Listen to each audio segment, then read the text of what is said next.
Hello, I'm Mark DeLuzio. Over the past century, our constitutional republic, grounded in the rule of law, has been transformed into a tyrannical democracy, orchestrated by unelected bureaucrats and globalists. The Constitution is now treated as a suggestion, not the law of the land. Welcome to the Constitution Solution, one podcast under God. Hi, I'm Mark's co-host, Suzette Lawrence. Our intention is to explore the Constitution and discuss how our freedoms and constitutional rights are violated by those very politicians who took an oath on the Bible to uphold it. Learn how the Constitution is the solution to our country's problems.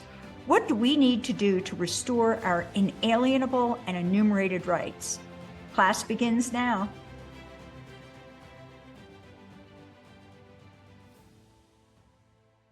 Episode 35, Mark DeLuzio, Suzette Lawrence, how are you doing? I'm doing great, Mark. How are you? I'm doing fine. And I understand that you're going to be talking today about an old friend of mine, a guy named Thomas Jefferson. I am. And, it's interesting because I thought I knew a fair amount about him. I've been to Monticello which, big whoop, but it's still nice. It's still there. And you see like how small it is and all the photographs, it looks gargantuan, right? But when you get there, it wasn't really that big. But the house, I mean, but I learned so much about Thomas Jefferson in this last few days. And I've been listening to the perspective of Americans, the perspective of people from Monticello, the curator there, or the director at Monticello. And then I listened to an Englishman, an English historian, and I realized there's so many facets to him that I kind of separated it into his family life, his education, which was very, very important to him, and then his life as a statesman. How he essentially served our country and this idea of a constitutional republic. So today I want to talk about his family life and a little bit about his education, because I think that's really important. And then we'll come back and do a deep dive into some of his actions as a statesman, because there's so many. I mean, we couldn't get it all if we sat here all morning. So he's one of those guys that you need 5 episodes to really just scratch the surface. Well, I did know him. I told you that. He allowed me to call him TJ, but that was only when we were by ourselves, like in a pub or something. So, I wasn't able to do that in public, of course, but anyway, I find him to be one of the most fascinating men in our history. And I've said on Elsa Kurtz's podcast that, if I were to meet 3 people, it would be Thomas Jefferson. I'd love to meet and sit down with Margaret Thatcher. And of course, my number 1 would be Jesus Christ. But there's others too. Like we're going to be doing Ben Franklin next. And he is amazing as well. All these guys were amazing. And I get sick and tired of hearing them called, they were just old white men. And they were slave owners, and knowing that, and we've talked about this before, all of these men who signed the Declaration signed a death warrant that would have resulted, if we lost a Revolutionary War, not in their quick death, but a very torturous death. And people don't know that. People don't understand that, what those men did for us. And they were all pretty much of wealth, so they didn't need to do it. Kind of like Donald Trump, he didn't need to do it. No. Okay. No. But they thought more about the country and put themselves, second in that regard, or maybe even third. And I just get sick and tired. So why are we spending time on these founding fathers? And we'll do others as well. There's Hamilton, there's Adams, there's John Jay, there's Madison, Monroe. Oh my God, there's a bunch of them that we need to talk about. But why are we doing that? We need to educate people about the brilliance that they are benefactors of today. And that's what really gets me when they kind of diss these guys away, because let me tell you something. Most of the people that have told me that, well, they were old white men, they weren't old, okay. And they're in their 20s and 30s. I think Jefferson was 33 when he did signed the Declaration. Yes. Anyway, they wouldn't have the guts to do what they did. most of the people that I know who talk like that would not have the guts. And by the way, they would have owned slaves. Okay. So Oh, anyway, yeah. I'm going to turn it over to you, Suzette. You can call him TJ if you want, but he was a fascinating individual. So go ahead. So Thomas Jefferson was born on April 13th, 1743, at his family's Shadwell, Virginia plantation. Now, it was a 3,000-acre plantation, and they planted tobacco. And it was east, so it was in a place called the Piedmont, east of the Blue Ridge Mountains in Albemarle, Virginia. Now, this was like great land, great water access. I mean, really prima. And it had been awarded to his family by the King of England 100 years before in 1612. So they were literally one of the first families of Virginia. During this time, tobacco was everything. You could settle debts with tobacco. You could pay fines with tobacco. It was the primary economic engine of Virginia, and it would not have been possible without slavery, which is heartbreaking. So slaves were the major workforce. Now, there were free people that worked on the plantation as well, but over his lifetime, Jefferson would own over 600 slaves. They came to him through inheritance.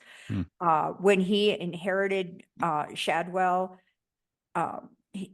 68 slaves came with it. And we're going to spend some time on this because this is a really important issue for all of us to understand, what the circumstances of the time were and how, as a statesman, you're not a despot. So a despot, one guy pretending to be king, could make a declaration and it would be so. But in a constitutional republic, the one that he so desperately was working to create, you had to have consensus.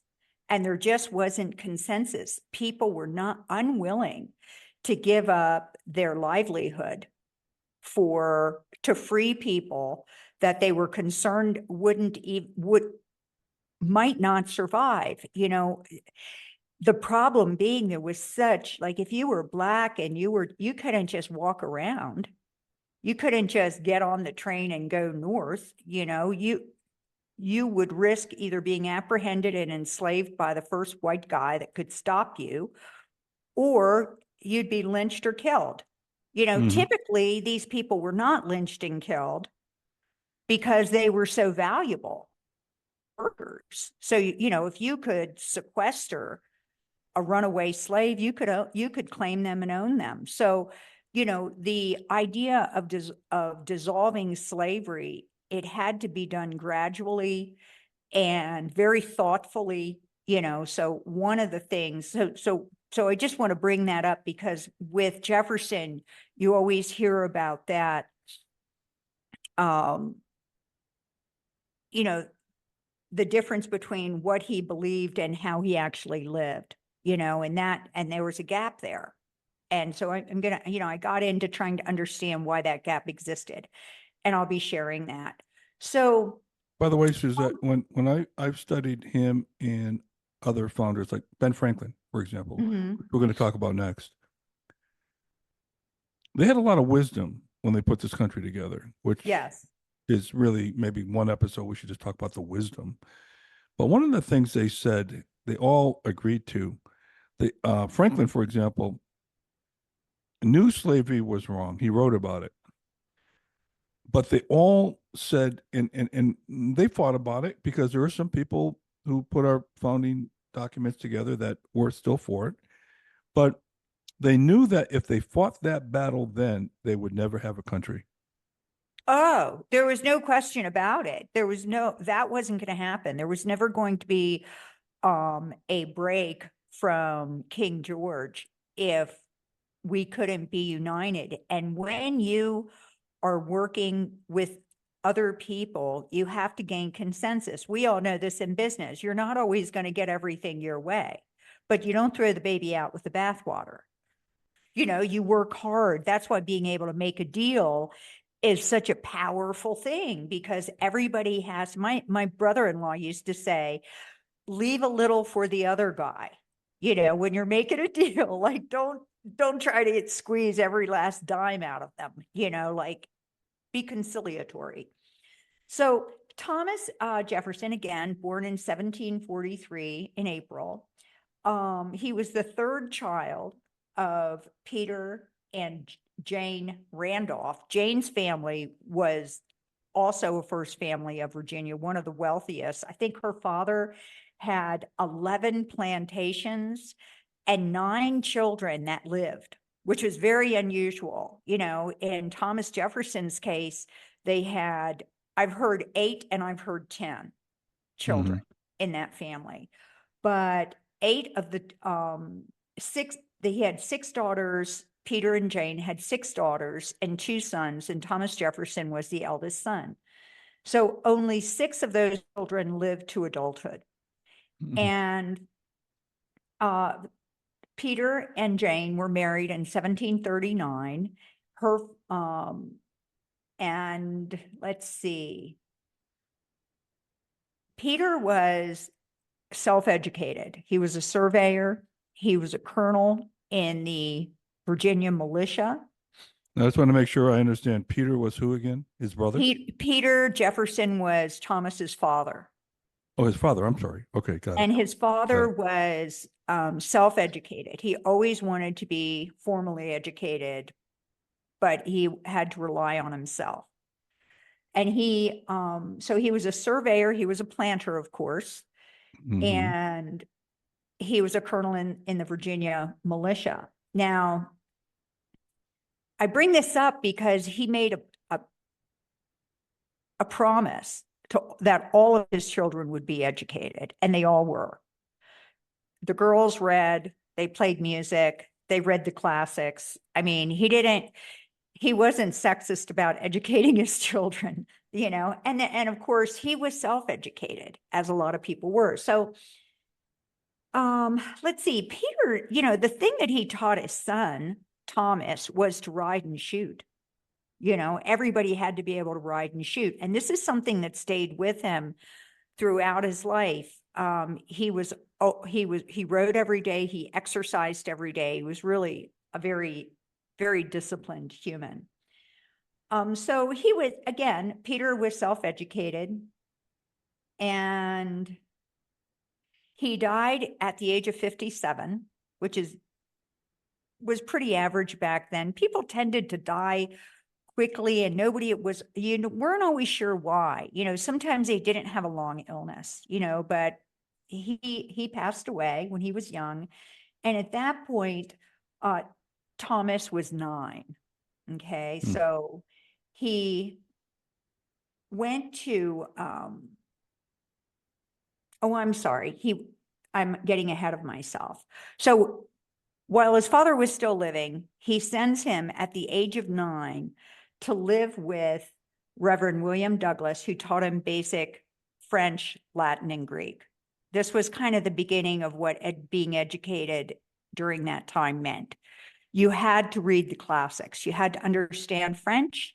You had to understand, obviously, English. You had to understand Latin and be able to read Latin, because the classics were all written in that, and in Greek. And so he went to live with Reverend Douglas and learned that. And later he studied.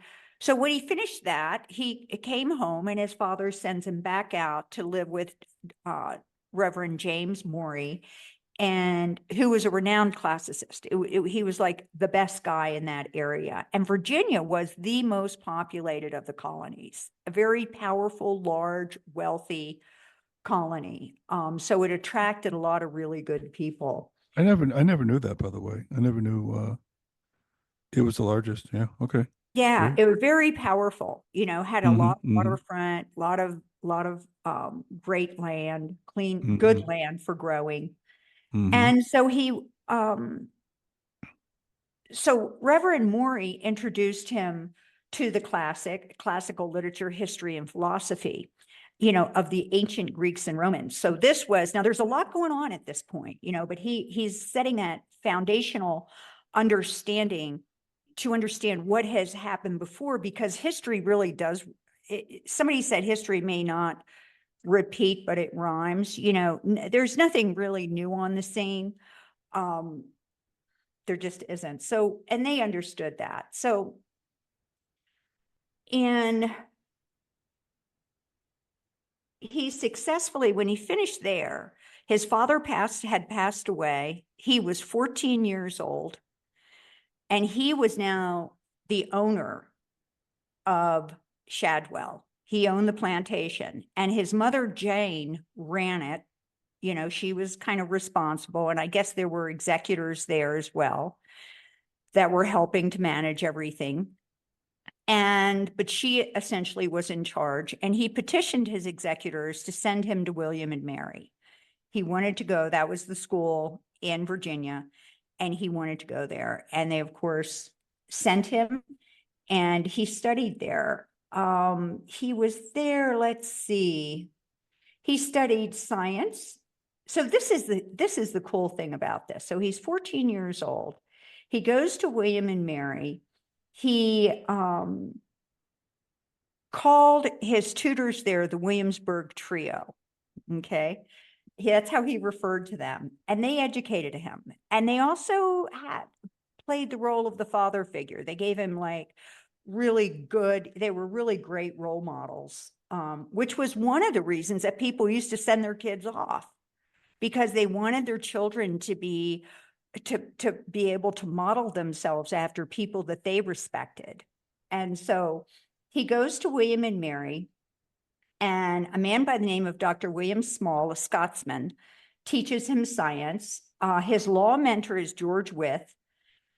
He was the most accomplished lawyer in Virginia at that time. And his third mentor was none less than the royal governor at that time, Francis Fauquier. So he introduced him to society, the arts, and music.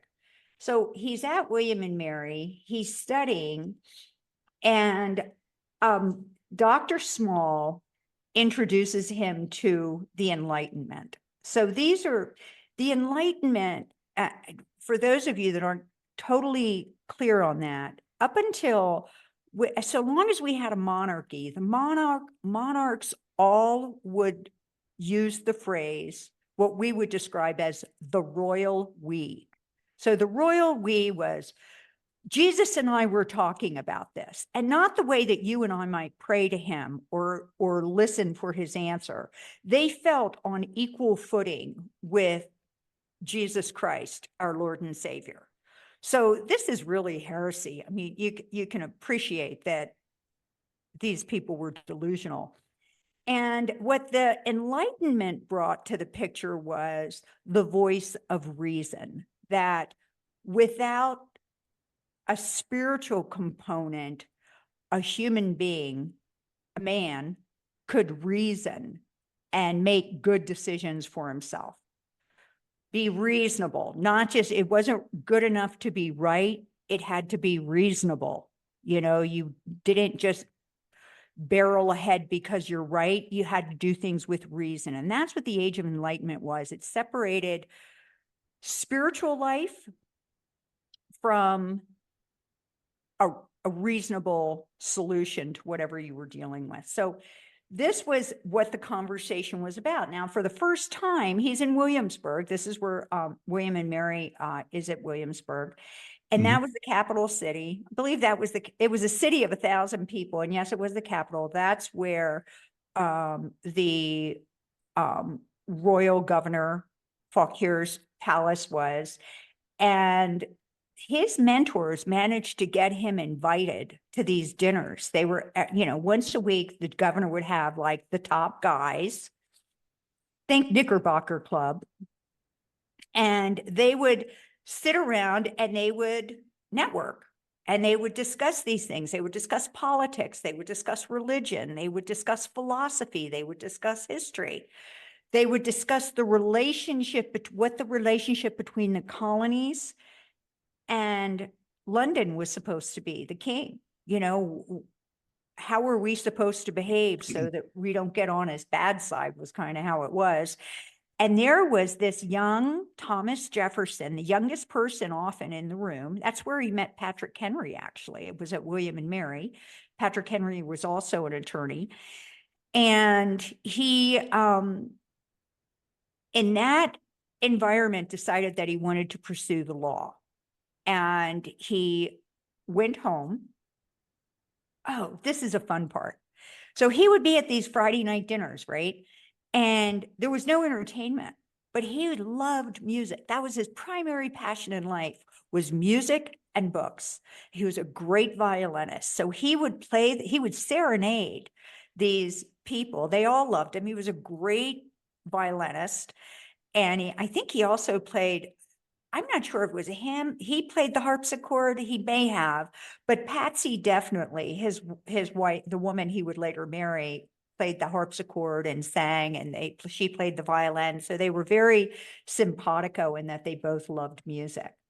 So he is at William and Mary, and he says of Dr. Small, he fixed the destiny of my life. Dr. Small introduced me to the philosophies of the Enlightenment, including Sir Francis Bacon, Sir Isaac Newton, and John Locke. And just to give you guys an idea of what he was talking about, for those of you that were unfamiliar with this, we've all heard about the Enlightenment, but we aren't really sure what it was. John Locke nutshelled it by saying, no one ought to hurt another, his life, his health, his liberty, or his possessions. Now, for those of you that believe that our founding documents are outdated, this is what they're based on. And I believe these to be timeless philosophies of humanity. There's no time limit. There's never a time when it's okay to hurt someone else, to hurt their health, to take their stuff. I mean, so this is really what he loved. And he, he understood this. He decided he would study the law. His mentor, Mr. Wythe, who is the top lawyer, sends him back to Shadwell to study. This is what his day looked like. Okay. Are you guys ready for this? He was up, he studied 15 hours a day, okay, to prepare for law school. He was up at 5 a.m. He read until 8 on books on agriculture, botany, zoology, chemistry, anatomy, and religion. From 8 to 12, he read the law. From 12 to 1, he read politics. In the afternoon, he read history. Then he ran at least a mile into the country and back. So he exercised for 2 hours every day when he was young. In the evening, he read rhetoric, oratory, literature, and language. So Dr. Small definitely approved of this.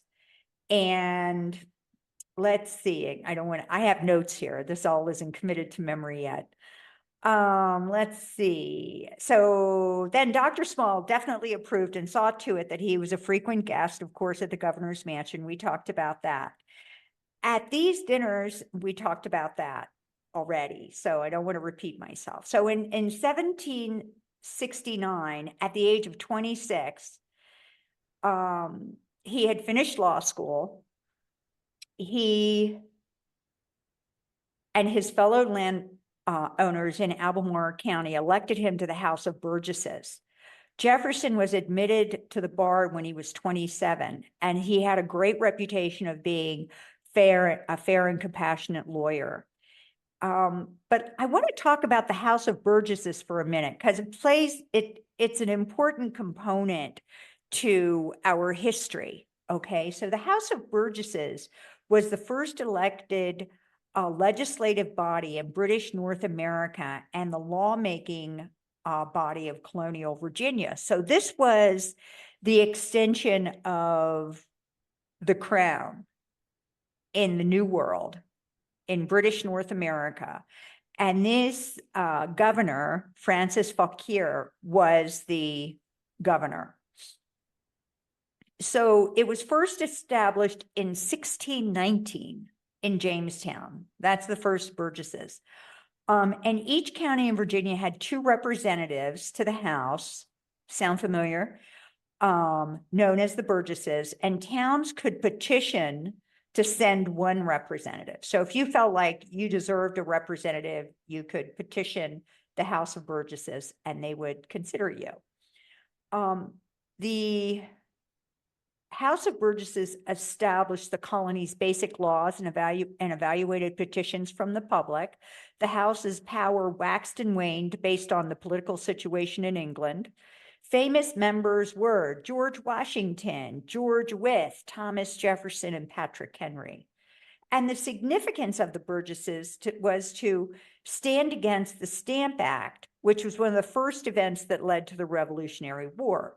So Jefferson is elected to the House of Burgesses. His father had been there. I mean, all of the big landowners at one point or another went to represent their county, and he was Albemarle County. He first proposed, so he aligned himself with these members that were vocal about resisting control of the British Parliament. So they did not want to be controlled by Britain. They wanted to be independent. And his first legislation that he was proposed in the House of Burgesses, and he's 27 years old, was to abolish slavery. He thought that slavery was wrong. And even though it was legal in British North America, he understood that he had little hope of abolishing it because it was the economic engine. Imagine if you could have 3,000 acres of something and have people come in and work your land for next to nothing, for the cost of them. Does any of this sound familiar? People that were unrepresented, they had no hope of being represented because they were typically Black. They couldn't escape without fear of their life. This is what made Harriet Tubman such an American hero, was she was always she was bringing people north at the risk of her life. And she was, anyway, we can talk about her another time, but these were very powerful, liberty-loving people, so he wants to abolish slavery. He says, he understood that he had little hope of abolishing it outright, but hoped at least he could reduce the number of people held in bondage. So he believed that all men were born free in nature, yet slave labor fueled the Virginia's economy. So there's a problem there, right? There's a disconnect. His first bill gave slave owners a limited right to free individual slaves. So it would be things like, one of the things that he thought was that anyone that could pass as white, because there was so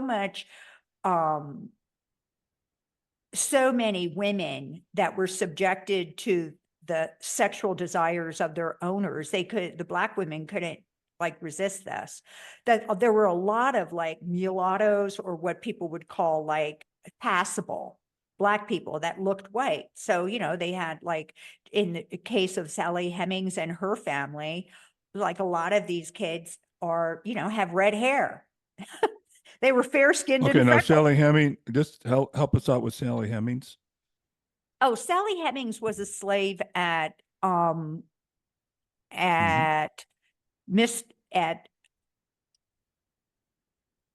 Thomas Jefferson's wife's, and I'll talk about her more. Sally Hemings was the slave to Patsy Jefferson, Thomas's wife. Right. So her given name was Martha Wales Skettle, I believe. And she, when she married him, she brought her this 9-year-old girl who looked just like her. And everybody knew this was her half sister because her father, Patsy's dad, had 10 kids with this one woman.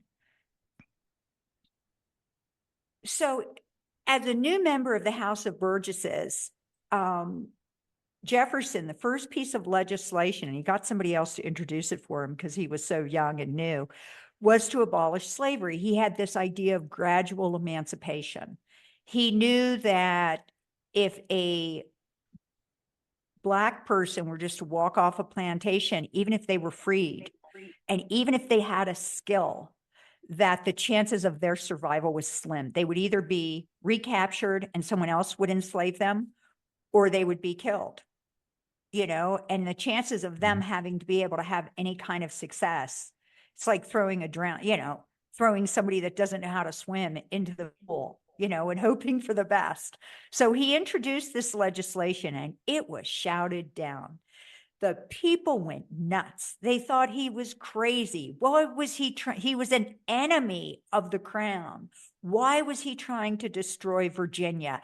Didn't he understand how things were? So this is now he's 27, but this is in his mind because he's been reading Voltaire and John Locke and these enlightened people. And he's also studying the law and reading the ancient Greeks and Latin. He understands that people are born free. And he knew these people. These were not strangers to him. He understood we were all of the same species, even though some people like to pretend like we weren't. So what's interesting about this? Okay. Yeah, what? There's a People lot. don't, It's amazing. well, people, if you ask your average person on the street, oh, that's a scary thought. Well, let's just say that's what you do. And you say, why did we fight the Civil War? Or why did the Civil War happen? Which happened well after his death, right? Oh, yeah. Because I believe he died in 1826. So, another 25, 30 years later, Jefferson is gone, but we fought this Civil War. Okay. They would say, oh, we fought it over racism and slavery. And in a way, you could say it was slavery. However, however, it was about economics. Okay, because you mentioned earlier how free labor, right? And Oh, yeah. and all that. Thank you. So the Civil War was about economics, and it was also about racism. Like they hated blacks and all that. We had black slave owners in this country, and we weren't the one that invented slavery. I mean, slavery happened was going on for centuries, and as a matter of fact, in Africa, and Thomas Sowell talks about this, who, by the way, is a black man, um, how blacks sold blacks into slavery in Africa, and then we had slave owners the in the colonies that owned slaves. And when you tell that to somebody, they think you're a big conspiracy theorist and you were wrong. I So think anyway, I it's just want to bring that back because I think what Jefferson got into there was was like Donald Trump, who's fighting globalism. He was tapping into people's little piggy bank, and they didn't like that. And that's what that was all about. I think that's my opinion, anyway. Anyway, Well, I believe you're right because slavery was legal in all of the colonies. yep. There were fewer slaves in the North because they tended to be house slaves. Mhm. But and a lot of people had indentured servants, if you didn't have money, you could come over on a boat and you'd have to work for nothing for 7 years. That was the term of um, Right. your indentured servitude to someone. Hmm. But slaves were, in the South, they were working in the field and working hard, and it was really a miserable life. And anyway, so he knows this is wrong, and he makes an attempt to introduce an idea that says we should gradually emancipate the slaves. We should stop importing them. Okay, that's number one.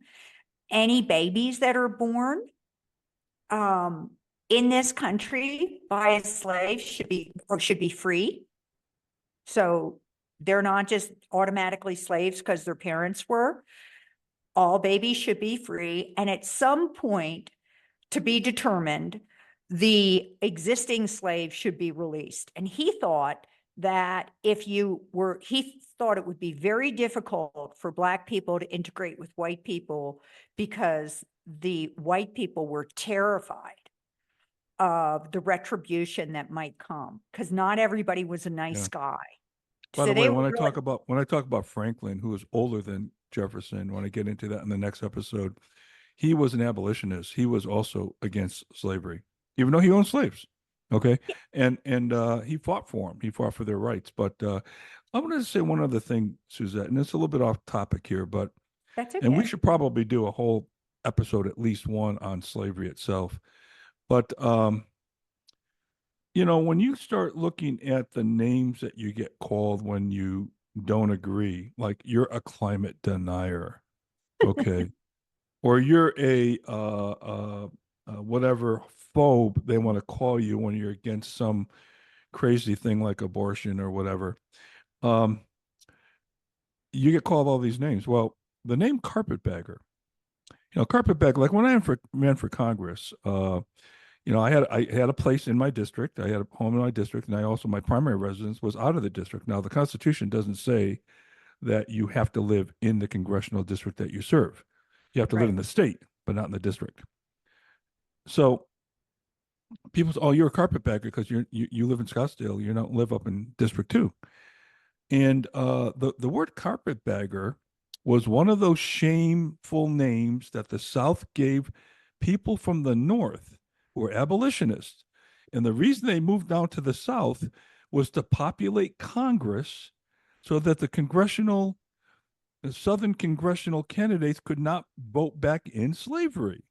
That's the and they Interesting. so what they called them were carpetbaggers because that's how they travel, right? Uh, and and so the whole notion, if you ask your average person, what does carpetbagger really mean? What's the origin of that? These were people from the north going down to the south to make sure that they can get a stronghold in Congress down there.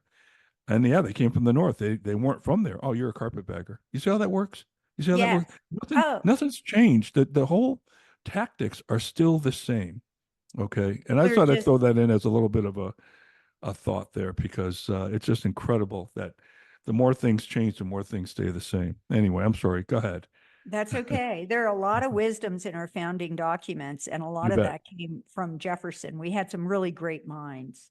Hmm. So, slavery is legal in all the states. He thinks it shouldn't be. He thinks there's a way to solve the problem reasonably, that it didn't have to like mean the destruction of anyone. And Hmm. what he did on his plantation was any of the slaves that could pass as white, because there was so much intermingling between Black Hmm. women and white men, that some of the children could pass as white, and he would have them educated in a skill, and then they would be released. So he did some of the slaves that were on his plantation were able to go free. Um, but he had to be very careful because he didn't want them to be nabbed by the guy down the road. So Yep. you see, so are you really doing your dog a favor when you live in an area like I do, where there are coyotes and lynxes running around in my yard and my dog wants to go out? Do I really want to let my dog out? No, I don't. I want to keep him in. So at that point is just totally lost today on people. It's Yeah, they totally don't lost. understand how violent it was. It would be Yeah. like if you Yeah. got dropped into the middle of Gaza today because you wanted to volunteer with the Red Cross Yeah. I'd and love to see all you these wanted to help. Palestinian protesters, pro-Palestinian, pro-Hamas protesters go to Gaza and protest. You see how fast that lasts. Yeah. Anyway, but that's So he, so it's okay. So now it's not, I want to, this is kind of a little out of the timeline, but I wanted to say this because I think it's so cool.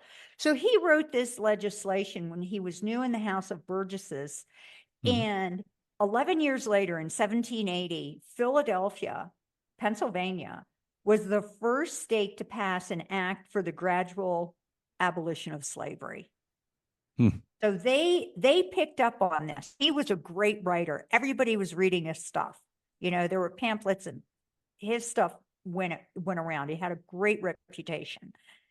And that meant they were going to stop the importation of slaves into the states, require all slaves to be registered, and establish that all children born in that state were free regardless of race or parentage.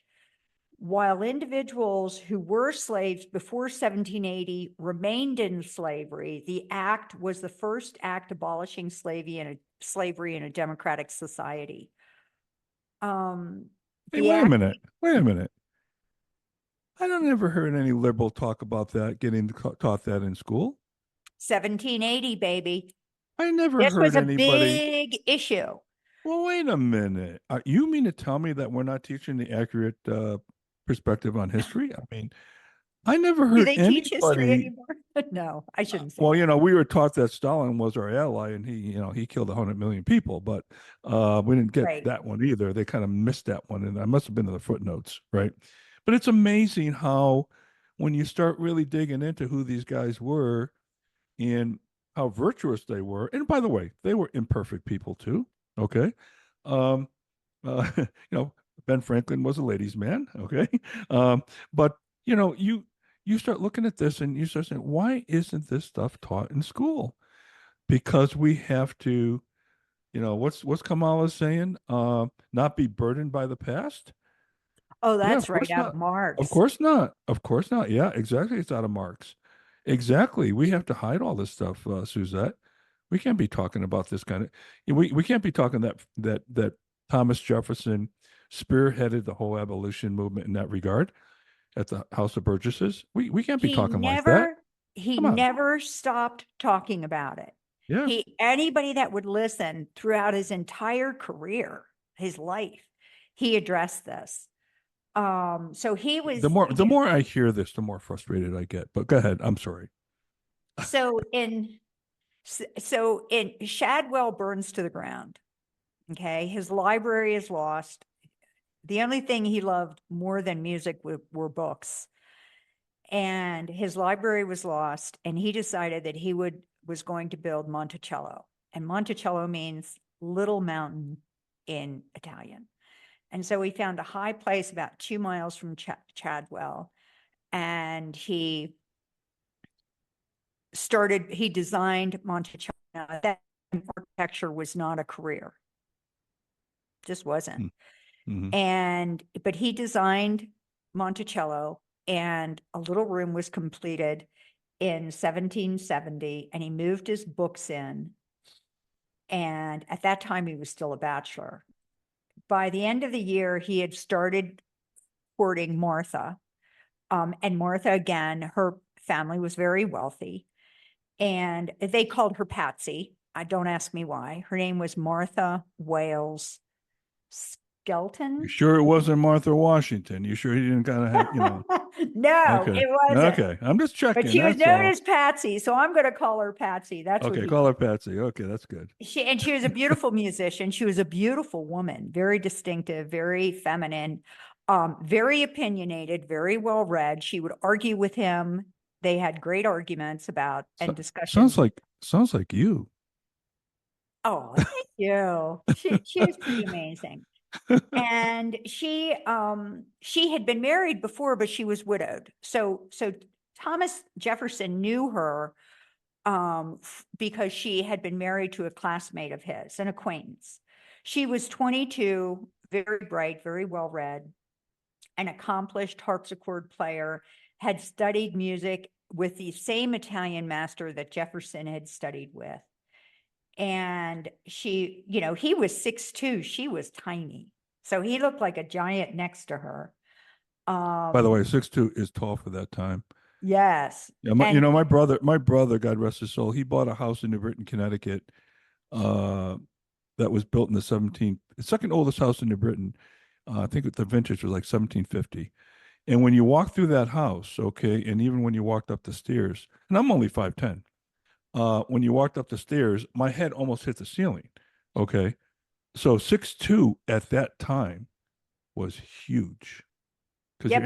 your average man probably was only 5'7", 5'8". I'm Yep. guessing, right? It's unbelievable how that house, when you walk through, saying, "Oh my God, people were small back then." They You know? were.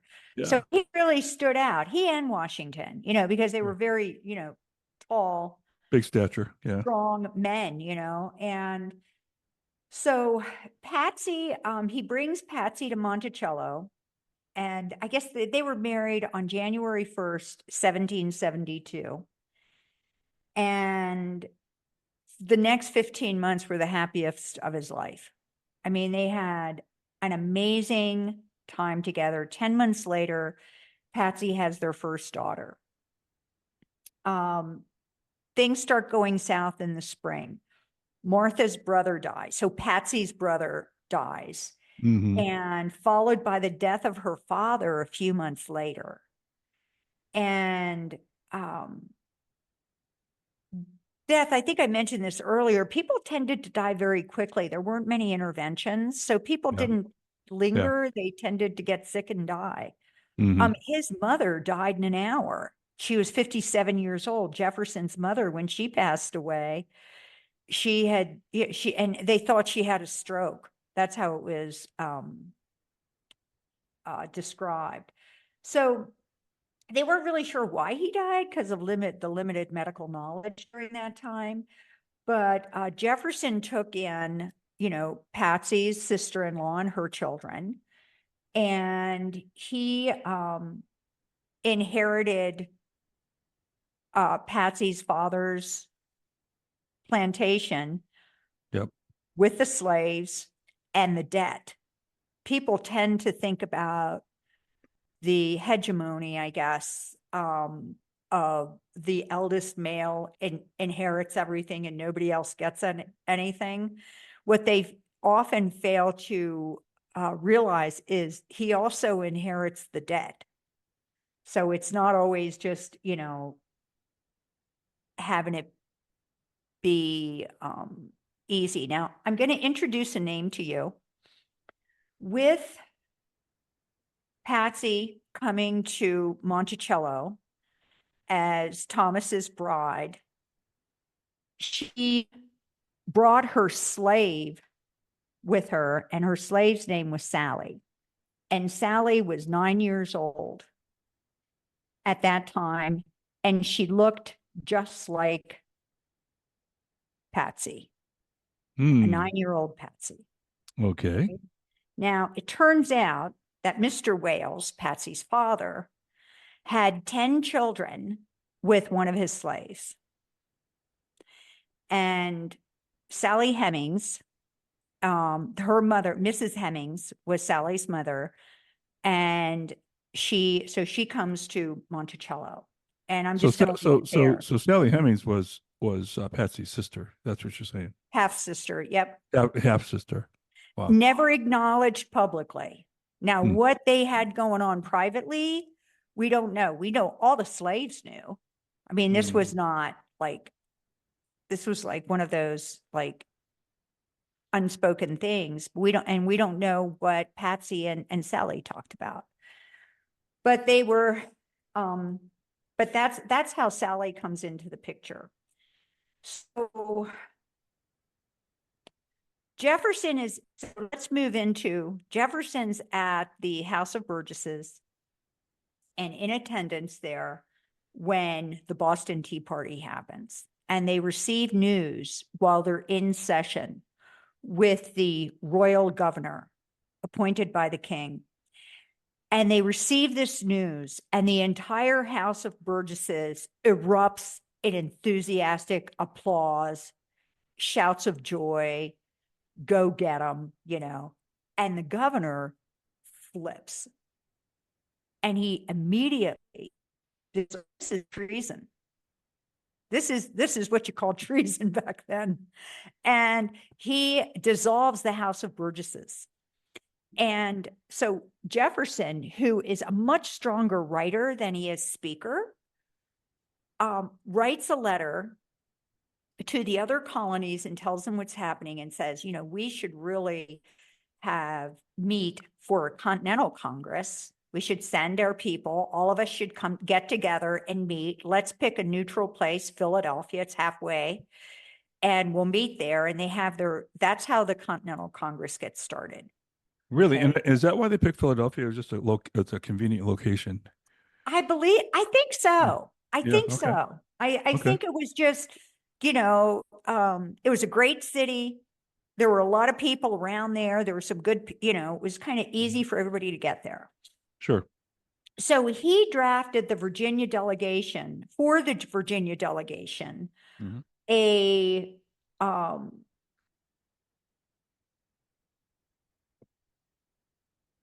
a paper resolution saying this is what we should be these are good things to focus on while you're in Philadelphia.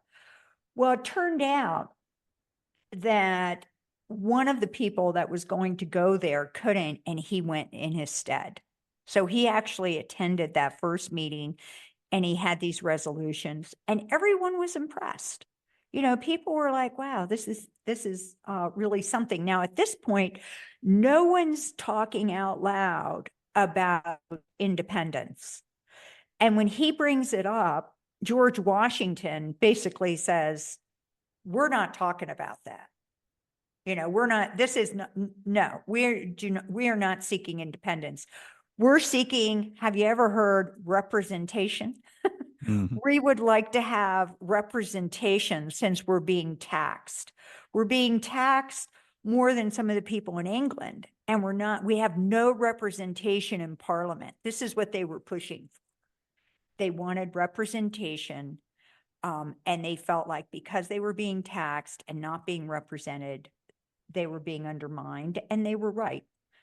So he continued to everything he wrote would really get circulated in pamphlets. That's how they did it back then. And that was one of the things about the Stamp Act. They made it so that a lot of things that went out, every piece of paper would have a tax on it.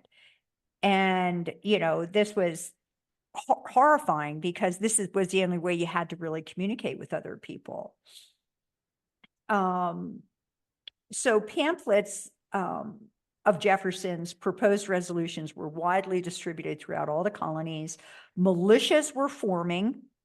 First thing people did, because they knew the Mhm. redcoats would come for them What eventually. what timing are we talking about here? What year is this This roughly? is the fall of 1774 is when they had the first Ah, Continental Congress. got it. Yeah. Okay. So Okay. it's the autumn. And When the second, for those of you in Rio Linda, the Declaration was signed on July 4th, 1776. I'm sorry, I couldn't help that's but bring okay, Rush 2 years Limbaugh into this. later. I almost think Rush Limbaugh would have been a founding father if he lived back then. But anyway, go ahead. Um, So a couple years later, okay, fine. So a couple years later, they come together, again, they come in the June of 75. So 1775, they have the Second Continental Congress meets. Yeah. And at this point, this is a guy who spent most of the time at home alone studying. The first time he ever had any kind of social life, like regular social life, being around a lot of people, was when he went to college, right? And he was in Williamsburg. It was a city of 1,000 people. This was so his circle of friends is very, very small. And he gets to Philadelphia, and because he circulated all these pamphlets, or those have, his ideas are being circulated, he's very popular. A lot of people know and like him, and this is kind of mind-blowing for him.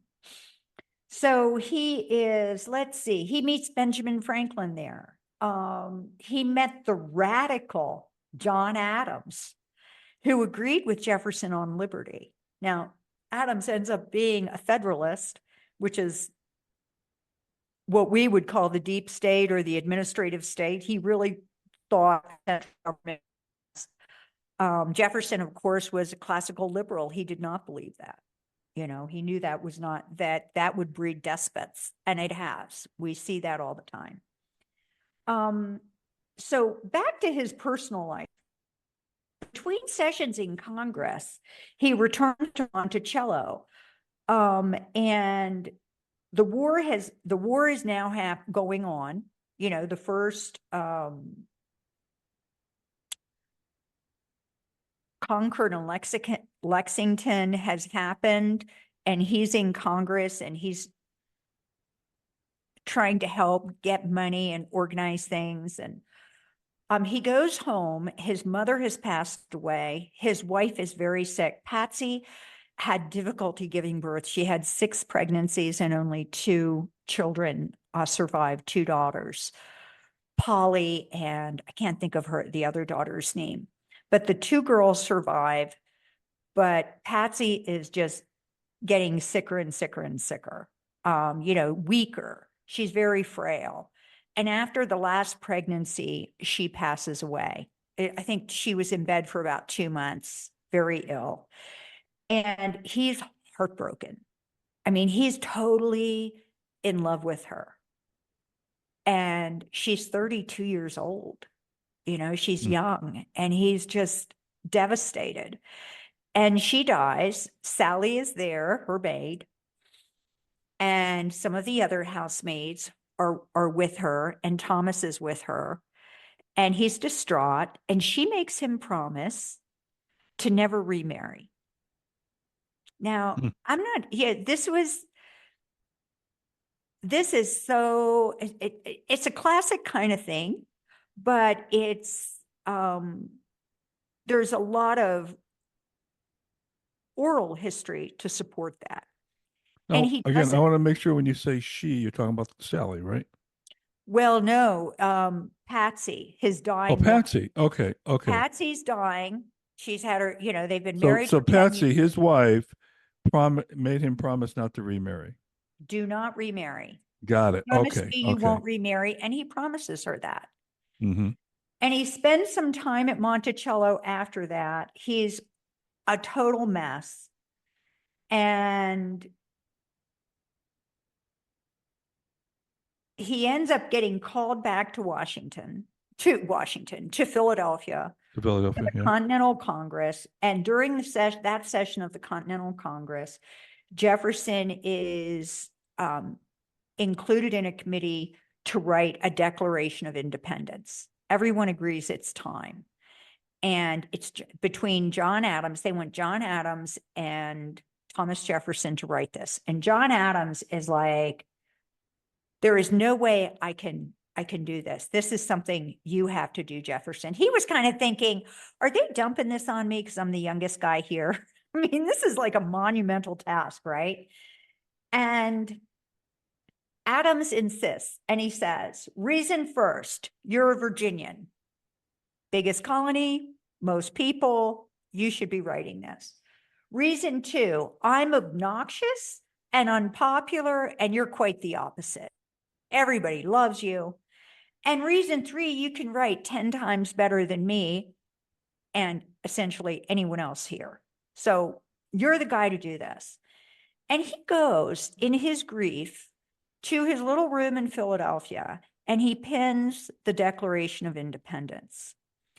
And he brings it back. And of course, included in it, you guessed it, is to abolish slavery. And they have to get all 13 colonies, 57 people there, they have to gain consensus. And a lot of people own slaves. And not just the house slave that they could free and then hire somebody or start paying her, right? So it's not one person that you know, in some cases, it's like you had to pay for the livelihood of 100 people and their families. So this was like a bone of contention, and they take it out. You know, they edit it right out. And there were some other things that he wanted that they edited out, but he did at least get the, you know, what we have. So he accepted that. He understood that he needed that consensus. So while liberty had been theorized by philosophers and politicians over the years, no declaration had ever been created to separate people from sovereign monarch. So this is a first in the history of the world. Yep. In proposing, excuse me, American independence, Jefferson later wrote, I sought to place before mankind the common sense of the subjects plain and firm as to command their assent. Revisions were made, but all considered this is his document. So he wrote something that everyone could understand. He didn't write it in Latin. He didn't use big words. He wrote very basic, the basic It's one, tenets of Suzette, liberty. it's one of the most remarkable pieces of literature. And I'm not a literature guy, okay? I mean, I can't, but Me neither, people I mean, more people more learned than me have talked about the Declaration, equal on par with a Shakespearean type of writing. The writing was so eloquent, and his use of the the English language and how he said things and how powerful every single word. There's no wasted words in it, but it was a powerful. It didn't only convey facts and demographic type data; it conveyed feelings. It conveyed sentiments. It can, it was just remarkable.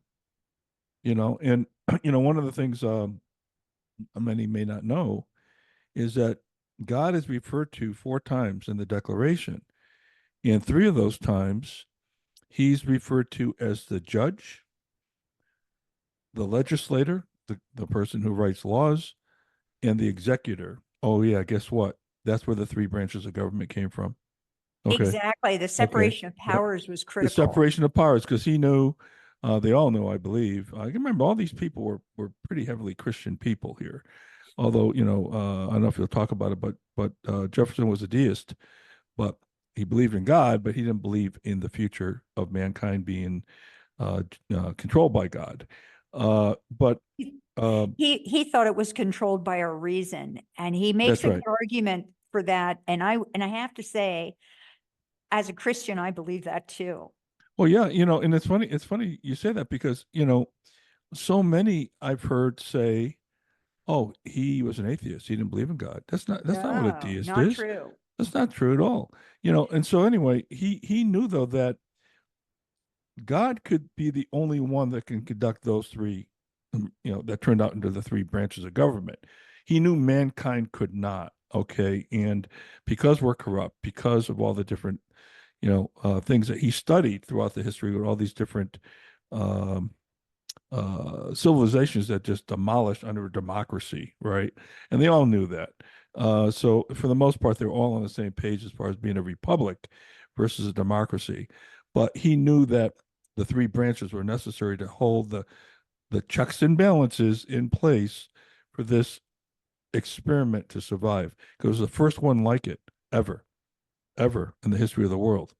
It was, and we have him to thank for it. Now, when you Mhm. educate someone the way that he was educated, in the Greek, in the Latin, in Oh, French, and it's great. they're learning all these different things. I mean, we don't even know what kind of Asian influence he had or if he did have it, but you start to understand this is what he said about that.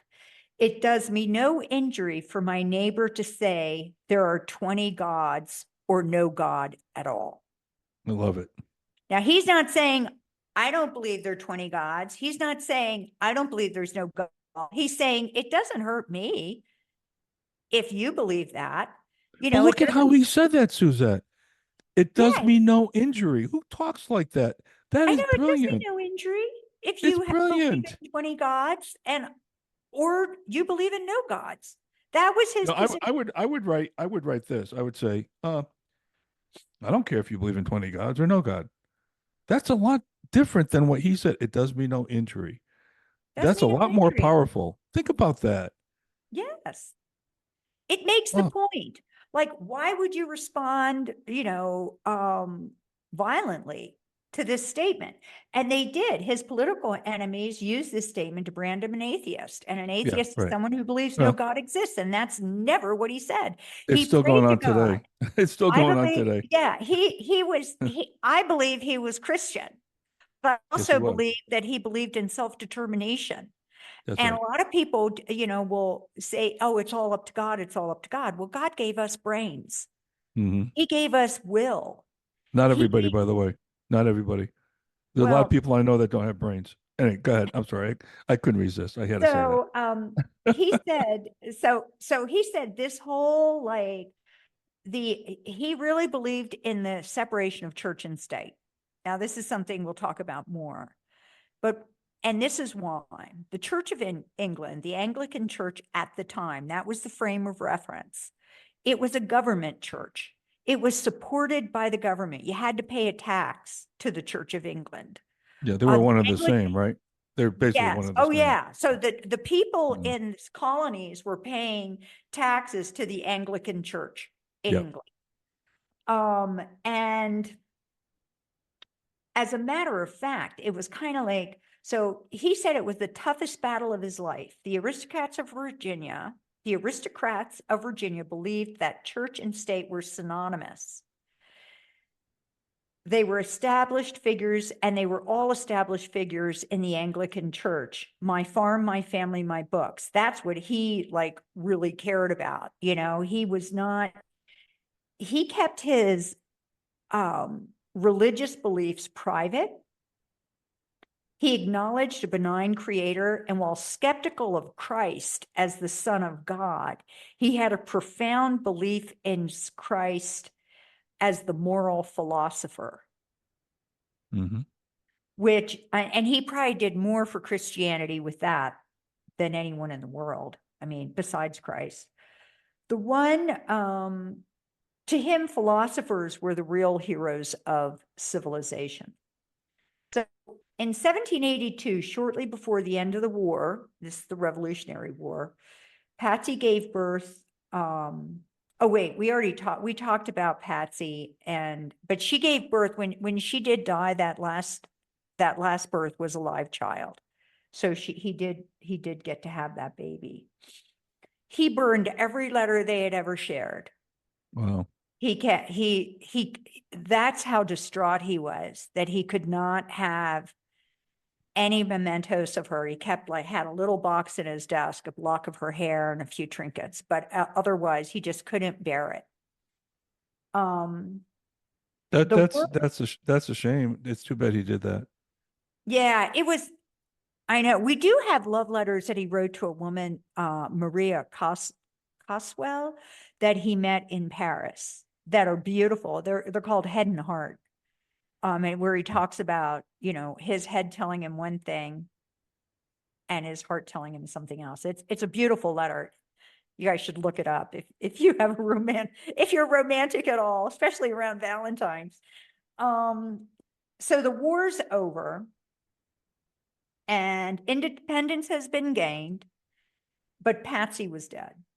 In 1784, Jefferson went to France on as a diplomat, as the U.S. minister. I think he replaced Benjamin Franklin there, as I recall. It was either he replaced Benjamin Franklin or John Adams. I'm not sure which.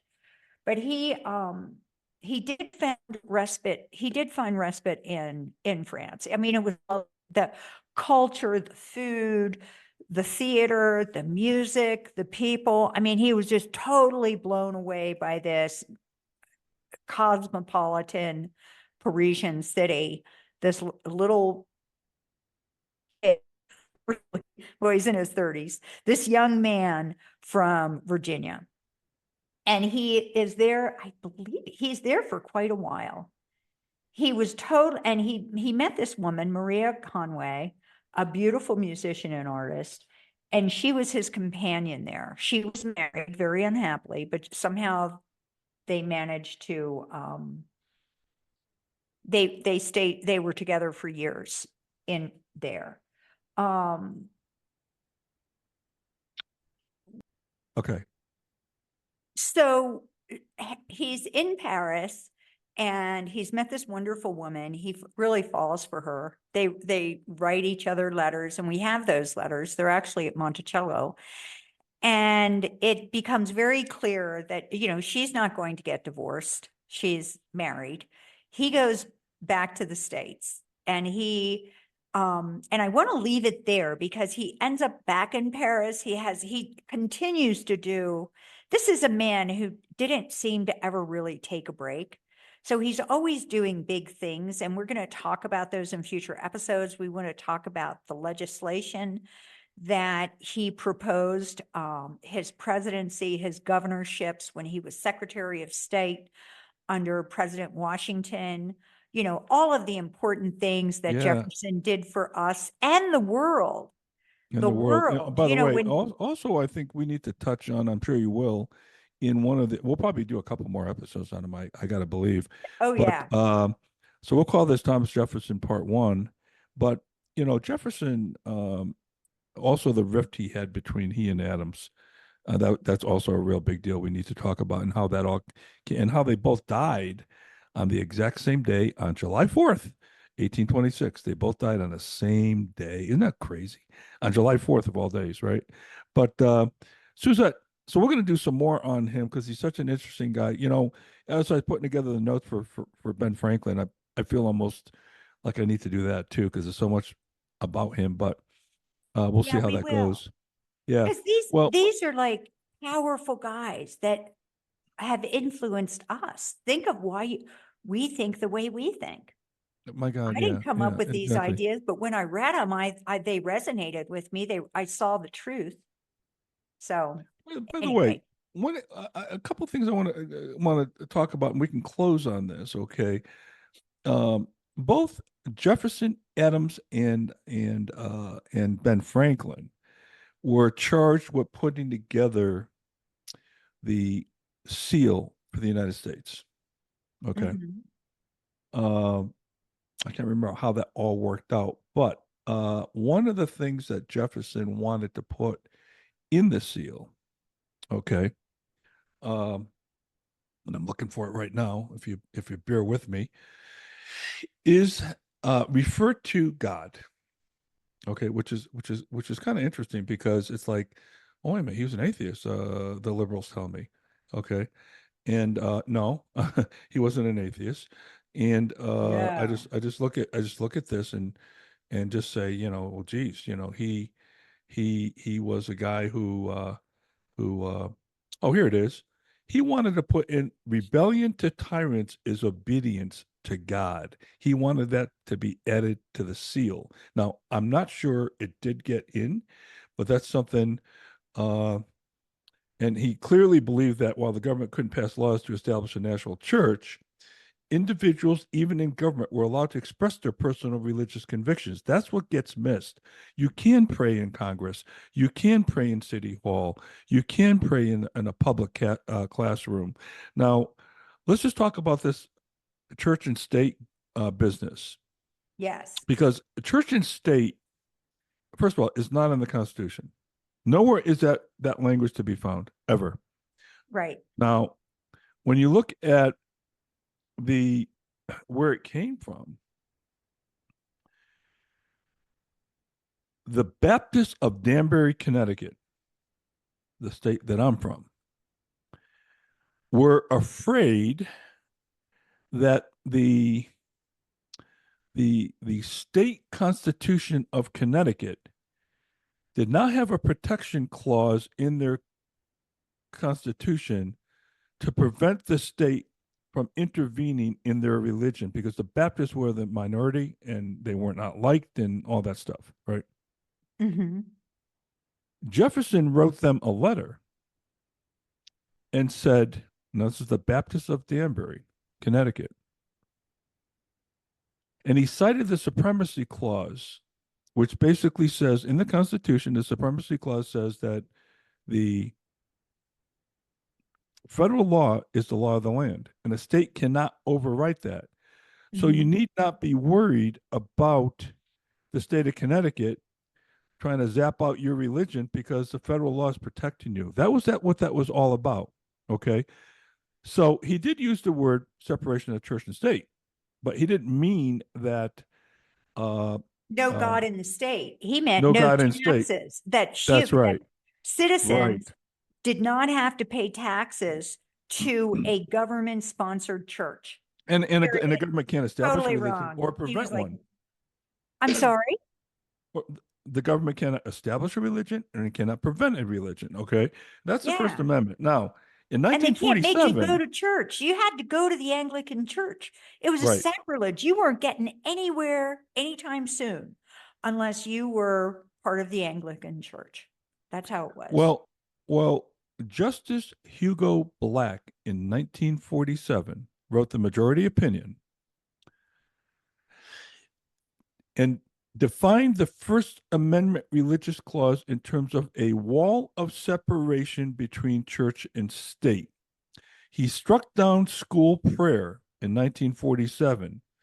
It was the first Supreme Court case incorporating the Establishment Clause of the First Amendment as binding upon the states. Okay, so now this is where this business about separation of church and state came from, that Supreme Court ruling. Now, who is this guy, Hugo Black? Justice Black was a member of the KKK, an organization that was known particularly bigoted towards Christians and especially Catholics. Okay. And that's who this guy was. Okay.